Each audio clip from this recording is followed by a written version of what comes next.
네, 안녕하세요. 여러분들의 구독과 좋아요로 이 채널이 유지되고 있습니다. 네, 영상 속도는 1.5배를 추천드리고요. 항상 구독자님, 매보시 회원님들에게 감사하다고 말씀을 드리면서, 자, 이번 내용은 비트코인 지속 매입 가능성에 관련되어져 있는 이야기를 좀 해드리는 시간으로 한번 준비를 해보았는데요. 같이 한번 보도록 하겠습니다.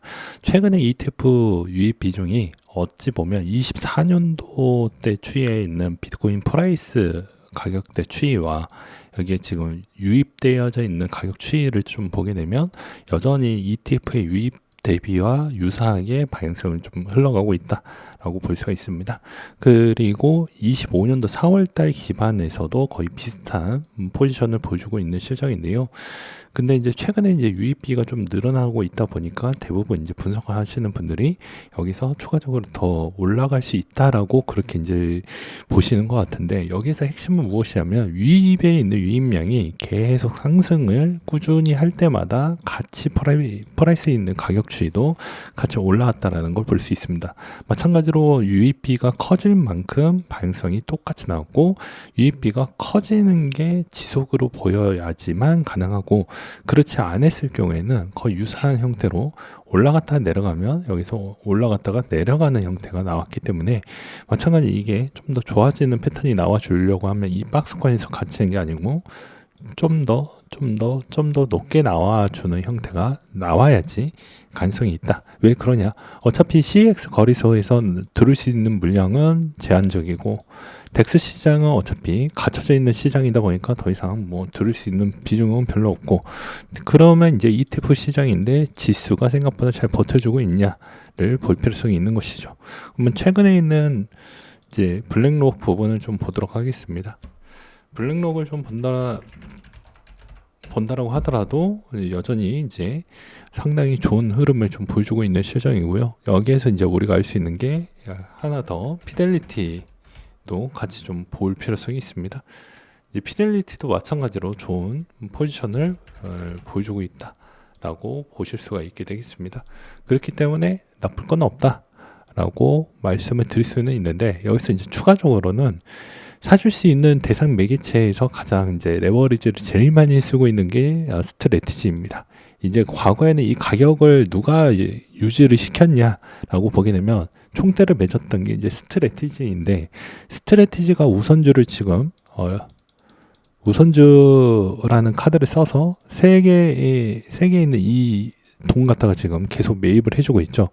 그래서 여기서도 비트코인당 10만 달러에 약 10억 달러를 어느 정도 그것도 20% 수익률을 25년 연간 수익률을 달성을 했다, 이런 이야기를 보여주고 있습니다. 그래서 여기서도 3MST STRK, FD 이렇게 좀 명기를 해놨죠. 그러니까 여기에서 알 수 있는 거는 이렇게 카드를 3개를 써서 이 가격의 방어 부분에 총대를 대부분 역할제로 해주었던 쪽이 셀러 형님인데, 여기서 이제 보조적인 역할에 있는 애들이 등장을 해야 된다라는 것입니다. 그래서 최근에는 이제 61개 상장사에 2달 동안 5만 개 가량을 추가로 매입을 했다라는 점이 이 가격을 좀 스테이블하게 만들어 주었던 이제 주된 역할제를 좀 만들어 줬고, 여기서 이제 오히려 시간이 지났을 때 이제 누구나 팔지 않고 시장의 영향 대비해서 가격을 받쳐줄 수 있을 만한 유입비를 누가 만들어 줄 것이냐, 그 구실을 누가 해줄 것이냐가 관건이 될 것 같은데, 셀러 형님 말고 나머지 쪽에서 좀 찾아본다라고 하더라도 이제 뭐 메타플래닛이나 아니면 우리 이제 흔히 이제 과거 자료 기반으로 좀 봤을 때도 보시다시피 이제 채굴회사들이 이제 얼마만큼 좀 던질 거냐, 아니면 추가적으로 레버리지 써서 다시 한번 재매입을 할 거냐, 이런 추이가 좀 보여진다라고 볼 수가 있을 것 같습니다. 그래서 이제 변수적인 추이로는 아직 게임스탑이나 그 다음에 이제 사이언티픽이나 그 다음에 최근에 이제 또 하나를 보게 되면 뭐 비트팜스나 그 다음에 메타플래닛, 이 정도가 좀 될 것 같은데, 여기 말고 추가적으로 이 물량 대비를 더 많이 차이가 많이 벌어졌잖아요.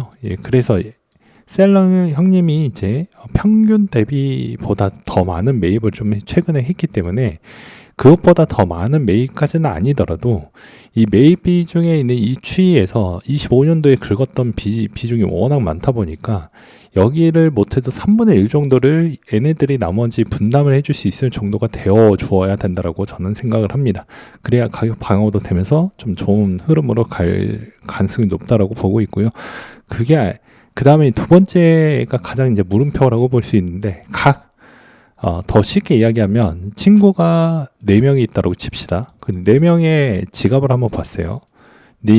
보니까 대부분 지갑들이 약간씩 이제 돈이 별로 없어요. 돈을 어디에서 충당할 것인지 고민이 많아지는 시기입니다. 무슨 말이냐면 시간이 지날수록 이제 어떤 정책적인 기반에서 서포트가 나오지 않는다고 치면 내 돈 갖다가 내가 방어를 해야 되는데 그 레버리지 비중을 쓰기에는 한계가 돌입하는 그런 기업들도 충분히 있다는 겁니다. 그렇기 때문에 이게 장기 지속성으로 매입을 해줄 수 있을 만한 재무제표나 대조표나 현금 흐름이 어느 정도 받쳐줄 수 있는 기업이 어느 정도가 될 것이냐, 그리고 단발적이냐, 지속적으로 계속 사줄 수 있을 것인지, 이런 부분을 좀 볼 필요성은 저는 있다라고 보는 입장입니다. 그럼에도 사주는 대상은 많아지긴 했지만 지속 가능성이 있을지는 여전히 물음표 있는 기업들이 몇 개가 좀 더 보인다. 대표적인 부분에서도 국내에서도 이제 비트맥스라고 있어요. 근데 최근에 이제 비트맥스가 좀 많이 오르기도 했었죠. 근데 이것도 어떤 분이 이제 물어보시긴 했지만 요즘 국장이 좋으니까 그냥 테마적으로 더 올라가는 부분도 있었고, 그다음에 국장 자체에서도 비트맥스가 추가 구입을 하겠다라고 했는데 이야기가 나와 줌으로써 같이 올라가고 있는 형태를 볼 수가 있을 것 같습니다. 그래서 여기서도 이제 마찬가지로 900원대 비트코인을 추가 매수하겠다고 해서 방향성이 좋게 나와주고 있는 실정인데요. 그냥 이거는 단발적으로 그냥 적당히 먹고 적당히 나오는 게 맞지 않을까라고 보여집니다. 그래서 이거 계산하는 방법도 있긴 했는데 지금은 기억이 나지 않는데 나중에 시간이 난다라고 하면 따로 한번 설명을 드리도록 하겠고요. 그 다음에 이제 최근에는 이제 스테이블 코인 관련되어져 있는 이야기가 계속해서 흘러나오고 있습니다. 뭐 서클, 투자 가치 이익이 있을 것이냐, 매출 구조를 하나씩 보자. 이제 준비금 이자의 매출의 90% 이상 부분인데 이게 대부분 이제 채권에서 나온다. 그렇기 때문에 연준의 기준금리에 따른 이자 수익 구조가 변칙성이 많이 생긴다. 이거를 이제 어떻게 좀 봐야 될 것이냐에 따른 내용이 계속해서 흘러나오고 있는데 여전히 저는 괜찮다라고 보는 입장입니다. 단기적인 부분보다는 장기적인 관점으로. 그래서 이제 반사적인 수혜자도 이제 국내에서 테마로 막 움직이고 있는데요. 최근에 이제 카이아가 좀 많이 움직여주고 있고 계속. 그다음에 카카오페이에서도 이제 비슷한, 카카오가 이제 이런 거를 과거에도 많이 해왔기 때문에 이런 쪽이 많이 움직여주고 있는 실정이다.